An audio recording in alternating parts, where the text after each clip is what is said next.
Ready to open the hood? UseTool for the tutorials.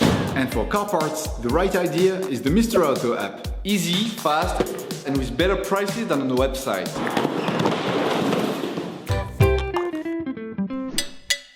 You will find the bulk, inner, and outer tie rods used in the video exclusively on the Mr. Auto website and through the link in the description. Turn your engine off and pull up the handbrake. Loosen the stud bolts on the front wheels. To change the tie rod end on your vehicle, you'll need to remove the wheels to gain full access to the steering system. Lift the front of the vehicle. Place the vehicle on the axle stands. We strongly suggest watching the tutorial, raising your vehicle safely before carrying out this step. Don't forget to slide the wheels under the vehicle. You can now see the outer tie rod end. As the components to be removed are very often seized up, don't hesitate to brush and to use penetrating oil to facilitate the operation. With a marker, trace a line between the axle joint and the tie rod end. It will help later during the disassembly and reassembly process. Using a 22mm spanner, release the tie rod end lug nut on the inner tie rod side. Hold the tie rod end with a 19mm spanner to prevent it from turning. The lock nut is there to prevent any rotation of the two parts towards each other, which could have an impact on the alignment of your vehicle. Brush the tie rod end, retaining nut, and spray with penetrating oil.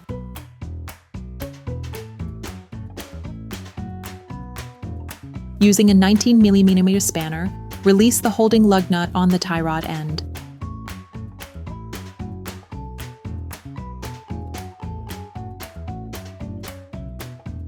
If you do not have a ball joint puller, take a hammer and hit the lug nut hard just at the end of the threading. The ball joint should move away from the pivot. Only tap on the tie rod end pivot if you are changing the tie rod end. Otherwise, you risk damaging the threading. Paying close attention to the point of reference, unscrew the tie rod end, counting the number of turns necessary to extract the tie rod end. This will allow you to find an approximate setting when reassembling. For greater accuracy, use the mark drawn with a marker to return the lock nut to its initial position. Next, measure the distance between the lock nut and the end of the tie rod ball joint using a caliper. In any case, an alignment check will have to be carried out by a professional after performing this operation. Remove the lock nut from the axle joint. With pliers, remove the external metallic clip on the protective sleeve of the tie rod axle joint. With a flathead screwdriver, remove the internal metallic clip on the sleeve.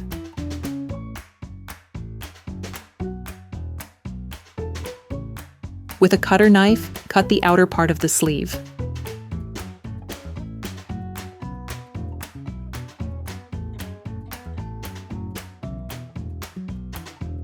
Remove the sleeve.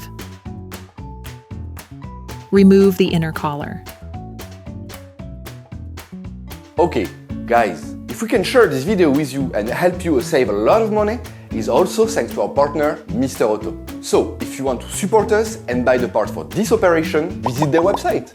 Okay, back to work. Using a tie rod iron or extractor, a specific tool for carrying out this job, you can now loosen everything without difficulty. To do this, insert the tool up to the fixed part of the tie rod. Then, with a socket wrench and a long extender, force it in an anti-clockwise direction. If the tie rod axle joint is equipped with marks, release them using adjustable spanners.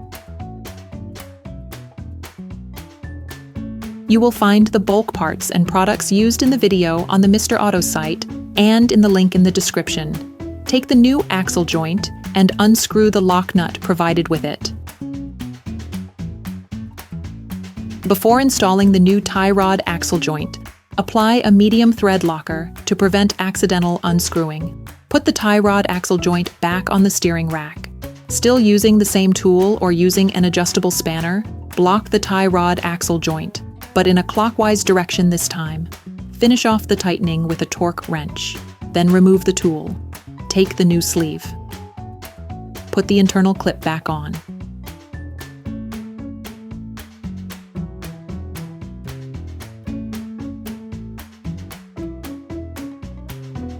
Apply silicone grease to the parts of the sleeve that will be in contact with the tie rod ball joint. Then install the sleeve.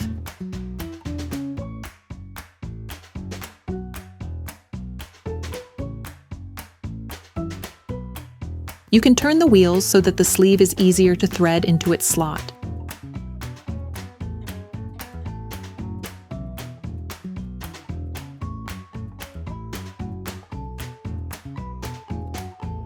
You can now crimp the collar with the special tool, or with pliers.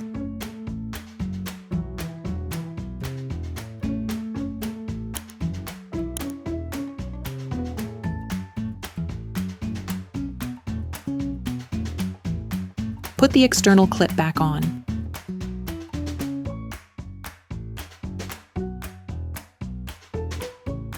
Screw the Locknut back on until the distance measured with the caliper is reached.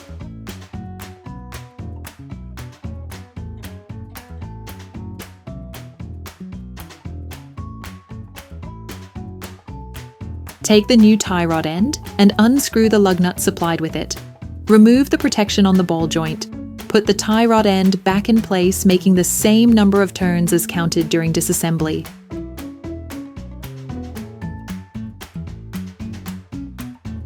Put the tie rod end back in place until it touches the lock nut. Using a wire brush, scrub the pivot, then apply silicone grease to the flat part that will be in contact with the tie rod bellows. Do not grease the inside of the cone. Replace the ball joint in the pivot.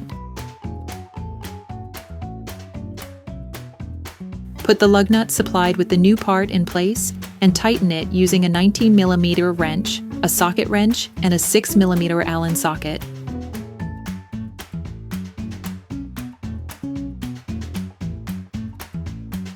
Finish off the tightening with a Torquey wrench.